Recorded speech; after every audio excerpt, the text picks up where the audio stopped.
Muy buenos días a todos. Bienvenidos a la charla Plan Nacional de Desarrollo que pueden esperar las empresas colombianas en materia tributaria, organizada por la Cámara Colombo-Chilena junto con PGP Abogados.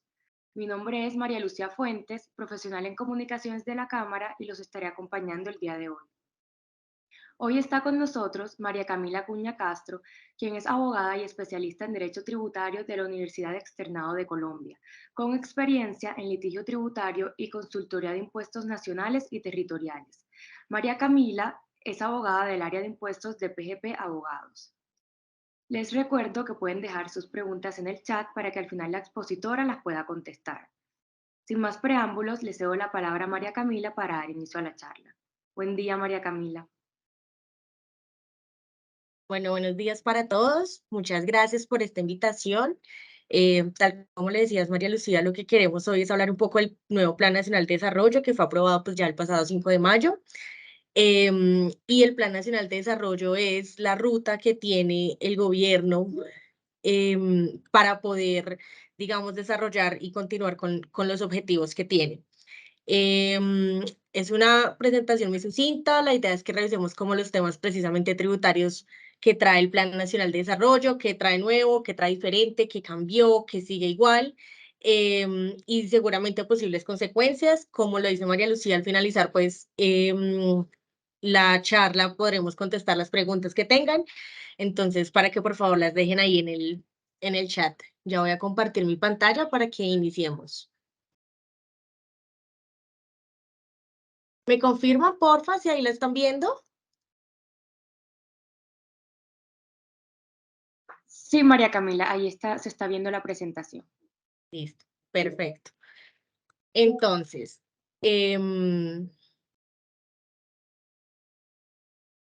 como les comentaba, entonces el Plan Nacional de Desarrollo es el lineamiento que tiene desde el 2022 al 2026, Colombia, potencia mundial de la vida. Este Plan Nacional de Desarrollo fue aprobado, fue un proyecto de ley de Cámara de Representantes y de Senado y fue aprobado finalmente el 5 de mayo. Tenía para aprobarse hasta el 7 de mayo. De lo contrario, el Plan Nacional de Desarrollo hubiera sido expedido por el presidente mediante decreto. Entonces, pues la idea era que precisamente se pudiera realizar. Fue un proyecto realmente muy debatido. Fue un proyecto que tuvo muchos cambios a lo largo de sus debates y tuvo también, por supuesto, muchas discusiones. En materia tributaria ya veremos que hay ciertas cosas que tienen impacto y que van a cambiar, pero hay otras que seguramente van a quedar igual e incluso hay unas que benefician a las empresas. Entonces, continuando con eso, pues está el eje de transformación, digamos, del Plan Nacional de Desarrollo, que es precisamente lo que quiere o lo que busca el Plan Nacional de Desarrollo. Entonces, en este caso, entonces vamos a tener ordenamiento del territorio alrededor del agua, seguridad humana y justicia social, derecho humano a la alimentación, transformación productiva, internacionalización y acción climática y la convergencia regional. Todos estos ejes, como se pueden dar cuenta, son precisamente como el nombre del Plan Nacional de Desarrollo, es el cambio por la vida, entonces buscan planificación del ordenamiento, busca transformación de la política social para la adaptación y la mitigación de los riesgos, busca que las personas precisamente puedan acceder, busca la reducción de las brechas sociales y económicas entre los distintos hogares y las distintas regiones del país. Entonces, tiene unas disposiciones normativas que son relevantes para el sistema tributario colombiano, tanto a nivel nacional como a nivel territorial. Ya veremos que hay unas normativas que precisamente van a impactar impuestos que son nacionales y otras que son impuestos territoriales. El primero de estos puntos, que además considero que es uno de los más relevantes, es la reducción del rezago de los avalúos catastrales a nivel nacional a través de la actualización masiva de estos valores. ¿Qué es lo que va a suceder? Pues ya sabemos que acá en Colombia, digamos que se realiza a través del Instituto Geográfico Agustín Codazzi, entonces, que es, digamos, la autoridad encargada en esta materia, y lo que se busca es precisamente que el IGAC lleve una actualización masiva de avalúos catastrales a través de un ajuste automático. ¿Eso qué implica entonces? Que precisamente todos aquellos predios que no hayan tenido ningún tipo de actualización catastral o formación catastral durante los últimos 5 años sean precisamente los predios que sean objeto de avalúo catastral. Eso pues precisamente ¿qué va a impactar directamente el impuesto predial, porque el impuesto predial se liquida precisamente a través del avalúo catastral. Importante en este punto tener en cuenta que no acoge precisamente los predios que hayan sido objeto de formación y actualización catastral, sino únicamente de los 5 años atrás a la expedición del Plan Nacional de Desarrollo. Es decir, que estaríamos hablando de que va a ser para aquellos predios aproximadamente del 2018 hacia atrás. Entonces, ese es el primer límite que tiene. Y también se destaca que en este caso va a haber un límite o le va a haber un límite para que se pueda realizar el reajuste de esos avalúos catastrales. Recordemos que hoy en día el avalúo catastral lo tiene acá en Colombia la ley 1955 del 2019, que son dos límites para el tema de los ajustes catastrales. Uno que es cuando se trate de predios que hayan sido actualizados, que es del IPC más 8 puntos porcentuales, y otro que para los predios que en ningún momento se han actualizado será el máximo es del 50% del monto liquidado por ese mismo concepto. Entonces, ¿qué vemos ahí también que es muy importante? La metodología, digamos que para poder realizar ese avalúo catastral que se quiere hacer automático y en un mismo momento no es tan claro, ¿sí? Sin embargo, sí hay que tener claro que en el momento en el que salga la ley, que debe ser precisamente por el Ministerio de Hacienda y Crédito Público del Departamento Nacional de Planeación, son quienes deben precisamente realizar los ajustes o el tope que se le debe dar a ese ajuste del avalúo catastral. Y eso, pues como ya lo mencioné, tendría impacto directo en el impuesto predial unificado. Otro de los puntos que es relevante y que sorprendió de hecho bastante es que la DIAN va a tener la facultad de hacer remisión de deudas tributarias. Eso que implica que, digamos, va a haber posibilidad de que haya extinción de obligaciones para los contribuyentes. Sin embargo, también igual pone unos topes y pone unos límites. Uno de ellos son deudas con antigüedad mayor a 4 años, a partir, por supuesto, de la expedición de esta ley. Pero además de eso, la DIAN debe haber realizado toda la gestión de cobro.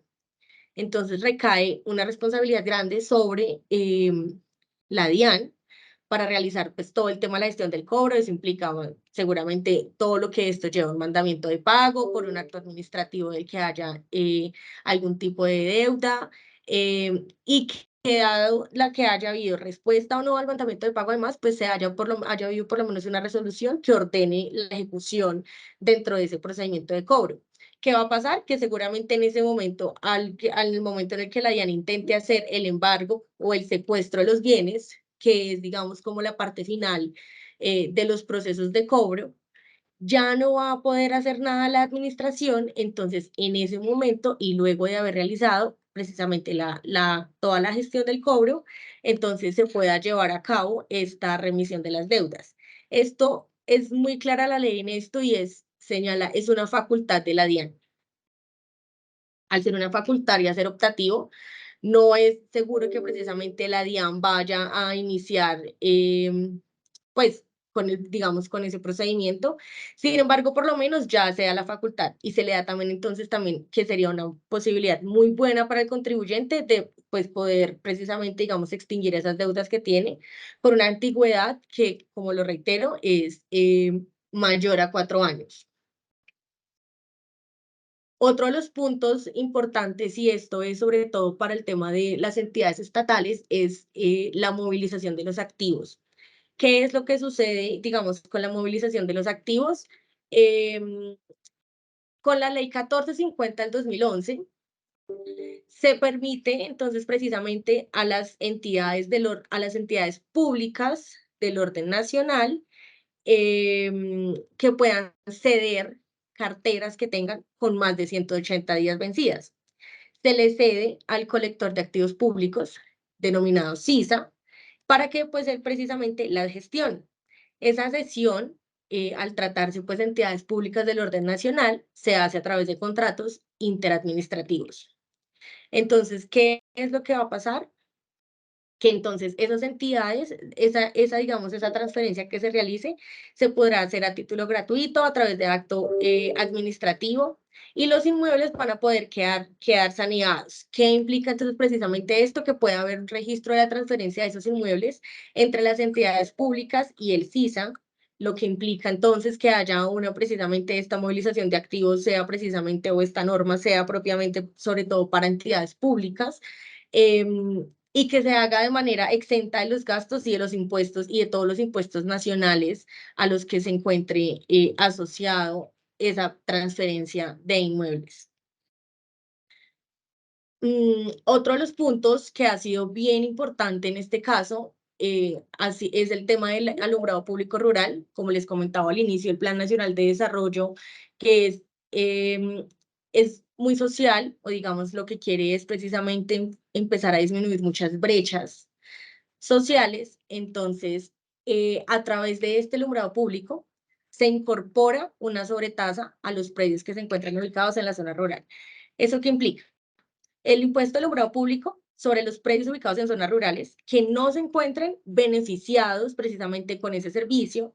Entonces, va a haber un cobro máximo para los propietarios, los poseedores, sobre la tasa del impuesto predial. Una tasa que no va a poder ser superior al 1 por 1000 del impuesto predial.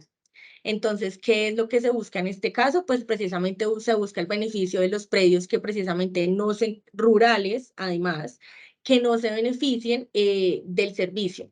Digamos que esto también es importante porque lo que uno puede ver a lo largo del Plan Nacional de Desarrollo es que busca también implementar o realizar ciertas medidas, estrategias, que lo que puedan hacer o lo que puedan buscar es precisamente llegar a esos sectores a los que de pronto no es tan fácil el acceso a temas como, por ejemplo, el alumbrado público. Entonces, en este caso, se va a cobrar precisamente una tarifa que no podrá ser superior al 1%, al 1 por 1000 del impuesto predial. Antes, ¿qué era lo que pasaba? Entonces, precisamente con este tema del alumbrado público social, se traía la posibilidad de que los municipios pudieran acoger una sobretasa al impuesto predial del 1 por 1000 con el valor del avalúo catastral. Sin embargo, ya cambió y ese límite ya no va a ser del 1 por 1000 del avalúo catastral, sino que va a ser sobre el predial en sí mismo. Entonces, pues está esa posibilidad precisamente también de que los municipios sean quienes puedan empezar a organizar la manera en la que van a realizar el cobro de esa sobretasa. Como lo menciono, es específicamente para las zonas que se consideren zonas rurales del país.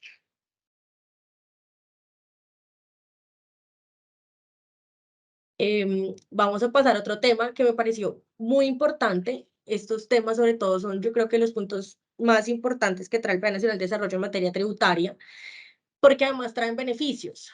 Entonces, el primero de ellos es las obras por impuestos. El estatuto tributario, entonces, ¿qué es lo que consagra? Las obras por impuestos es un mecanismo tributario que tienen las empresas, donde tienen la posibilidad de pagar hasta el 50% del impuesto sobre la renta y complementarios a través de la ejecución de proyectos de inversión social, sobre todo en las zonas que han sido más afectadas precisamente por la violencia y por la pobreza. Entonces, el estatuto tributario lo trae cuál es la regulación que tiene que tener precisamente las personas naturales o las jurídicas, y eso resulta que pueden celebrar convenios. Lo que sucede es que pueden celebrarse convenios con entidades públicas y se recibe precisamente títulos que pueden ser negociables para el pago del impuesto sobre la renta. ¿Qué es lo que va a pasar? Que estos convenios, digamos, lo más importante acá en este punto es que estos convenios sean inversión directa en la ejecución de proyectos precisamente que se lleven a cabo en las zonas más afectadas por el conflicto armado y en los programas en los que haya desarrollo de enfoque territorial. Pero acá lo más importante que es, las obras por impuestos precisamente se llevan a cabo cuando se realicen este tipo de proyectos relacionados con educación pública, bienes públicos, adaptación a cambios climáticos, todo el tema de la infraestructura, infraestructura productiva, infraestructura cultural, infraestructura deportiva, infraestructura de transporte, y precisamente se realiza, y digamos que el beneficio que se tiene es porque se realiza en aquellas zonas que tengan que ver con el conflicto armado, y las zonas que estén en desarrollo de enfoque territorial. ¿Qué es lo nuevo y qué es bien importante acá? Y es que también va a ser que estos convenios se lleven a cabo en la construcción, digamos, de viviendas de interés social rural.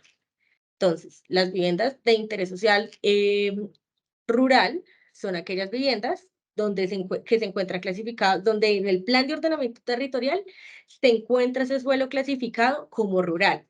Esto entonces también abre una posibilidad muy grande de que se puedan desarrollar este tipo también de construcciones y todo en este tipo de zonas, que por lo general pues suelen ser zonas donde precisamente no es tan fácil el acceso.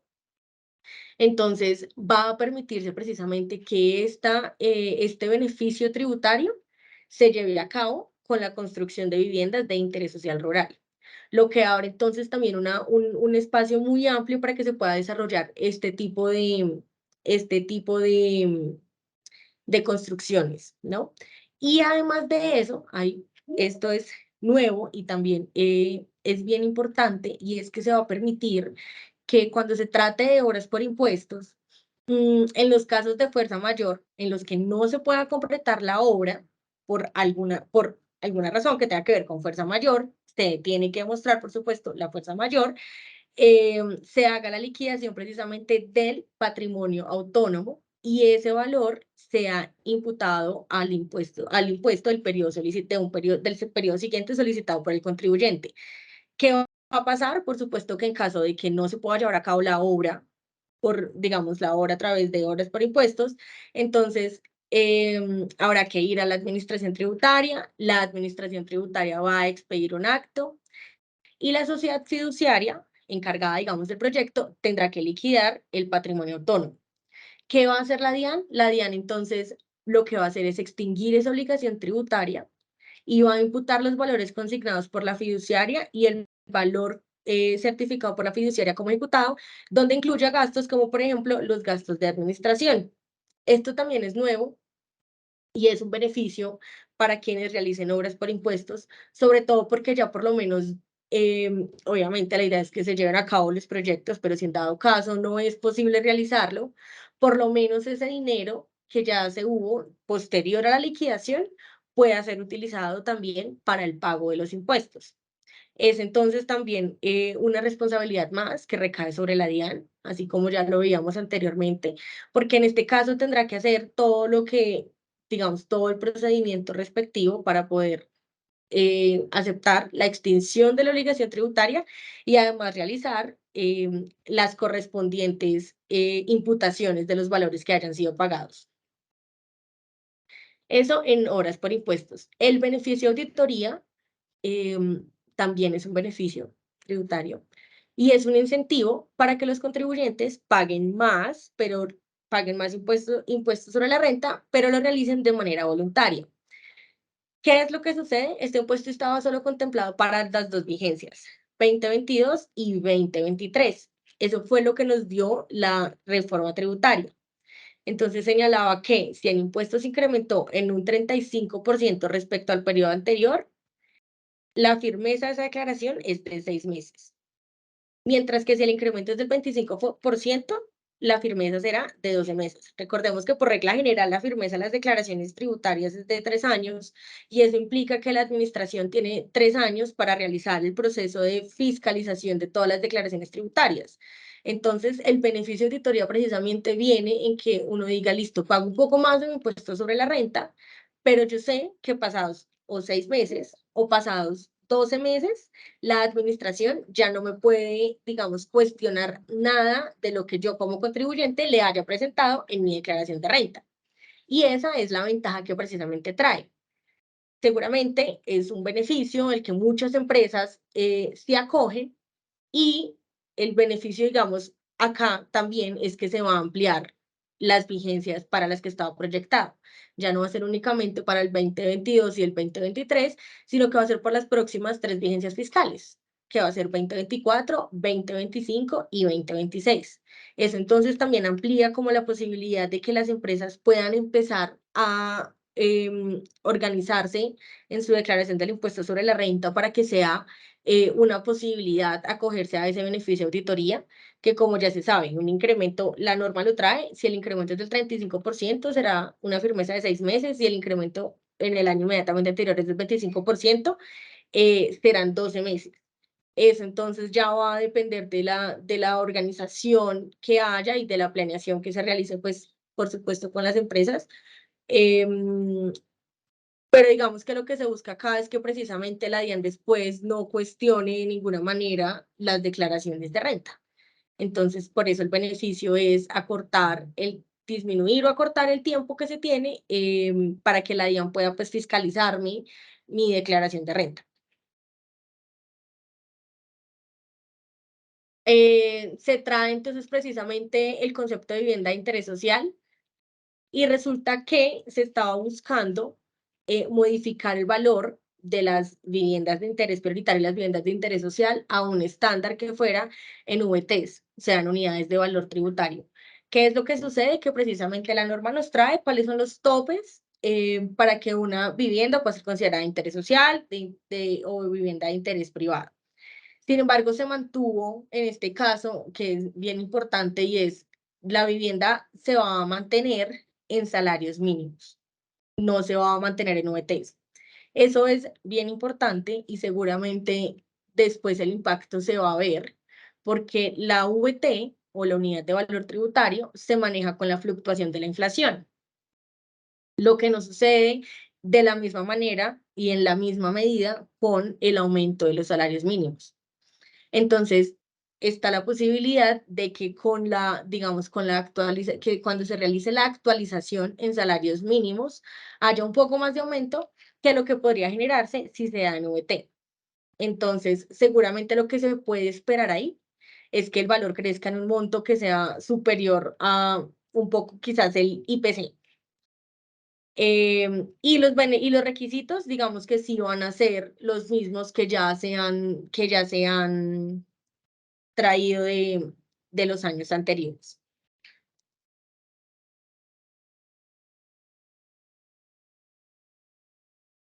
Hay una nueva unidad, que es la nueva unidad de valor básico.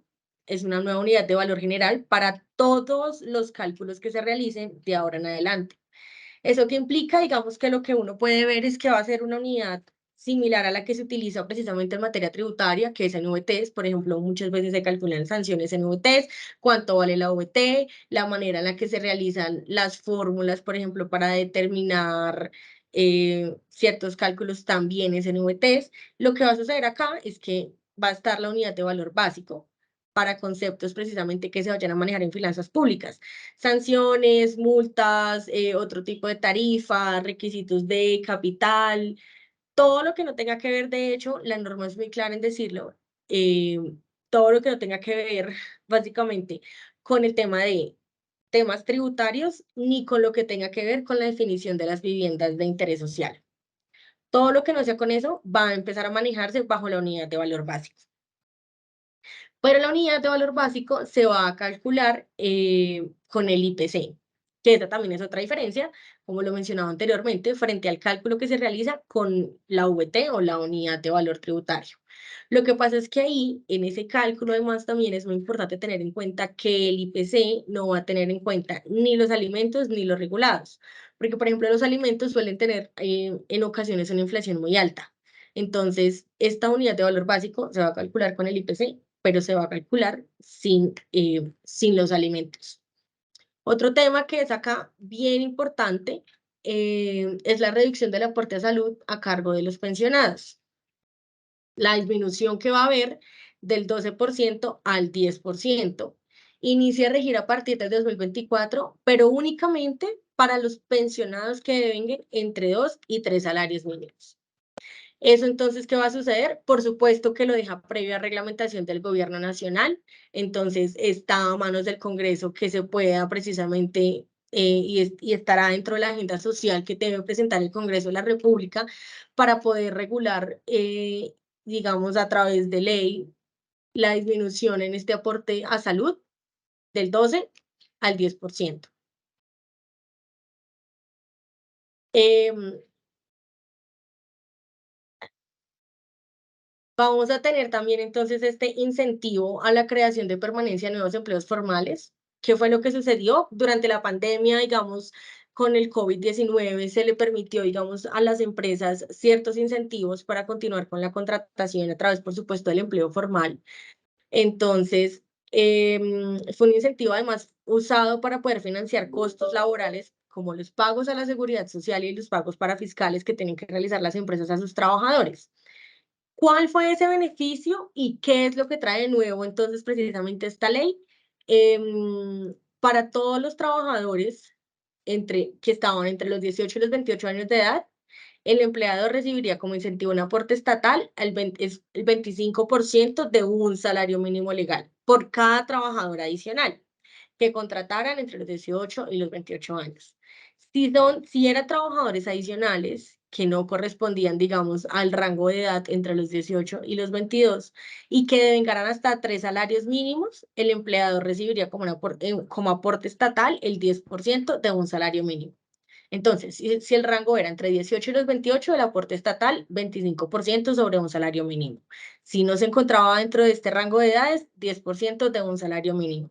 Pero el beneficio y lo importante acá es que se va a poder se da continuidad, digamos, a la creación y la permanencia de estos nuevos empleos formales, pero además ya no únicamente para la contratación de esos trabajadores que son nuevos, sino que el beneficio se extendió para los trabajadores con discapacidad, que también entonces es un tema muy importante para las empresas y es, oiga, ya no solamente va a poder contratar trabajadores adicionales entre los 18 y los 28 años de edad para poder acceder a este incentivo y para poder acceder a este beneficio, sino que además yo, empresa, también voy a poder contratar personas con discapacidad y eso también me va a generar un beneficio en el pago, digamos, de los costos laborales, pago a la seguridad social. Que es también, digámoslo acá, bien, bien importante, es el tema también tener en cuenta, digamos, que va muy acorde con todo lo que se ha expuesto, digamos, o lo que se expone a lo largo de todo el texto del Plan Nacional de Desarrollo. Y es precisamente poder tener como inclusividad y lo que yo mencionaba anteriormente, como poder ir disminuyendo y cerrando las brechas que se pueden tener. Realmente este incentivo y la generación el incentivo, digamos, de la generación del nuevo empleo, se va a extender, tiene un plazo máximo que es hasta agosto de 2026. Les da un plazo relativamente largo a los trabajadores con discapacidad, se extiende hasta el 2026, como lo menciono, y la persona debe permanecer en la empresa como mínimo 6 meses. Esto igual lleva todo el tema de la regulación que ya se tiene y además, por supuesto, la ley nacional, el Plan Nacional de Desarrollo, digamos, la ley reitera y le da la facultad a la UGPP o la Unidad de Gestión Parafiscal para que continúe ella realizando todos los debidos seguimientos, las debidas fiscalizaciones que se realizan en este tema. Y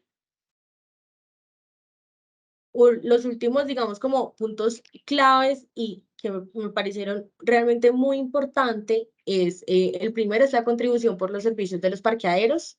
Entonces, es precisamente lo señalan como una contribución, pero uno podría entrar a discutir cuál es realmente la naturaleza que tiene el pago. ¿Por qué? Porque como ustedes se pueden dar cuenta, el hecho generador es el uso de servicios de parqueadero fuera de la vía o de los estacionamientos en la vía.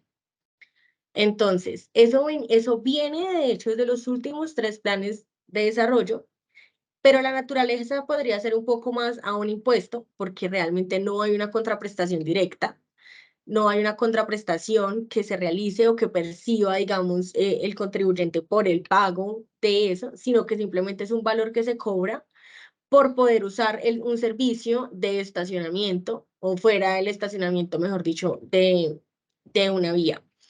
Eso, entonces, eso implica que los municipios van a poder tener la facultad de regularlo, municipios y distritos, para cobrarlo a la gente.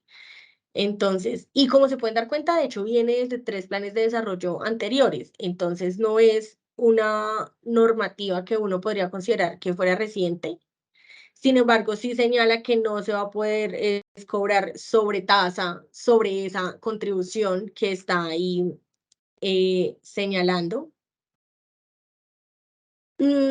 Otro cambio que hubo es la contribución por valorización. ¿Por qué? Porque la contribución por valorización, entonces, tiene su origen en el incremento del valor de los inmuebles por las obras públicas que se realicen. Entonces, yo voy a pagar una contribución por valorización cuando haya un incremento en el valor de mis inmuebles por las obras públicas que se realicen y que estén afectando ese valor del inmueble. ¿Cuál es el cambio acá y qué es lo importante acá? Lo más importante acá, la regulación original señala que se podrá aprobar antes o durante la ejecución del proyecto, es decir, esa contribución por valorización que se percibe precisamente por el incremento del valor de mi inmueble. Sin embargo, esta norma lo que me dice es, oiga, ya no va a ser solamente antes o durante la ejecución del proyecto, sino que ahora voy a poner un límite de 5 años, pero voy a poder, después del inicio de la operación del proyecto, antes, durante y hasta 5 años después del inicio del proyecto. Entonces ya no es antes o durante la ejecución del proyecto, sino que me extiende el plazo que hay para la aplicación del cobro de la contribución por valorización. ¿Eso qué implica? Pues que la aprobación, seguramente incluso yo podré iniciar el proyecto y después entonces me darán la aprobación, pero además de eso, en este punto es que se le abre un margen, digamos, de cobro a la administración mucho más grande, mucho más amplio de lo que puede hacer, porque como les digo, ya no es antes o durante la ejecución del proyecto, sino que va a poder realizarse hasta 5 años después del inicio de la operación del proyecto. Entonces, el rango para digamos, para el cobro de esa contribución se amplía, lo que seguramente va a beneficiar mucho más a la administración, sobre todo. Y por último, dentro de las cosas más importantes que tiene este Plan Nacional de Desarrollo también es la contribución para fiscal al turismo, y es que va o propone una excepción a esta contribución. ¿Por qué? Porque ahí tiene un parágrafo en el que señala que hasta el 31 de diciembre del 2024, los aportantes que se inscriban por primera vez a un establecimiento o una actividad en el registro nacional del turismo, podrán estar entonces precisamente exentos, digamos, del pago de esta contribución. ¿Qué es lo que tienen que hacer los aportantes? Entonces, los aportantes de la contribución para fiscal que al 30 de junio inscriban por primera vez un establecimiento o una actividad grabada por esta contribución o cuenten con el registro nacional del turismo activo, es decir, como con lo que propone la ley para poder desarrollarse y además ser sujetos de esta contribución, van a quedar exentos de la liquidación y el pago hasta el 31 de diciembre del 2024. Es decir, que extinguiría aproximadamente 1 año y medio el tema de la liquidación y el pago de esta contribución. Y con eso, entonces, finalizamos los puntos, pues, como más importantes del Plan Nacional de Desarrollo. Como se pueden dar cuenta, en materia tributaria no, no trae tantos puntos, pero los que traen son relevantes. Por ejemplo, hay que tener muy en cuenta el tema del beneficio de auditoría, la extensión y la prórroga que hay para poder entonces hacer uso del beneficio de auditoría, que realmente es como su nombre lo indica, su beneficio es muy bueno, es realmente muy bueno y da mucha seguridad que uno pueda tener firmeza de las declaraciones en 6 meses, pasar de 3 años a 6 meses o a un año, de, a pasar a que la firmeza sea de un año a 3 años. Em, Obras por impuestos también, porque es un mecanismo que sobre todo acá en Colombia es muy usado, pero además que hayan agregado el tema de las viviendas de interés social rural. Y finalmente, uno de los puntos que yo considero que también es muy importante y del que va a tener que el gobierno establecer una reglamentación mucho más clara y precisa de cómo lo va a hacer, es el tema de los avalúos catastrales y de cómo va a ser ese rezago del que tanto ha hablado, porque además el tema de el reajuste, digamos, que ha querido hacer este gobierno en los avalúos catastrales ha sido bien cuestionado, ha tenido muchas discusiones, pero ahora entonces ya, como lo podemos ver, ya está la norma y ahora entonces lo que deben ellos empezar a hacer es implementar. ¿Por qué? Porque seguramente va a tener que revisar cuáles son los predios entonces que no van a realizar, cuáles son los predios que se encuentran en este momento en temas de formación o actualización catastral, que a qué predios se les aplicaría y sobre todo los límites, porque suele pasar mucho. Que muchas veces se ignoran los límites para el tema de los avalúos. Entonces, lo que les comentaba, la ley que lo regula, que es la 1955 del 2019, ha tenido, por supuesto, también y ha propuesto y tiene los límites que deben ser respetados, pero sin embargo deja una tarea muy grande en el gobierno y es presentar un proyecto de ley para poder establecer los límites al crecimiento de ese impuesto predial y seguramente tendrá que hacerlo si realmente quiere hacer esa actualización masiva de los avalúos catastrales, antes de que puedan generar como más controversias o discusiones al respecto. Em, entonces, eso era lo que yo les quería comentar. No sé, creo que tenemos una pregunta. Listo, sí, María Camila. Bueno, te damos las gracias por tu valiosa intervención. Entonces vamos a abrir el espacio de preguntas. Por aquí Lina nos pregunta, ¿la regulación de la disminución del pago de pensionados es del Congreso o del Ejecutivo? Debe realizar, la regulación la debe realizar el Congreso. El Plan Nacional de Desarrollo lo está autorizando, sin embargo, es el Congreso quien debe, es el Congreso quien, por supuesto, es quien debe. Perdóname, una preguntita, ¿todavía estás viendo mi No, presentación? ya no se está proyectando. Ok, listo, perfecto. No, la regulación, por supuesto, es del Congreso, Ok, muchísimas gracias, es María el Camila, Congreso. por tu respuesta. Entonces, eso sería todo. Nuevamente te damos las gracias por tu intervención. Le damos las gracias a todas las personas que pudieron acompañarnos en la charla el día de hoy. Y desde la Cámara Colombo Chilena les deseamos un feliz día. Gracias Hasta por la pronto. invitación. Hasta Gracias, luego. Camila. Hasta luego.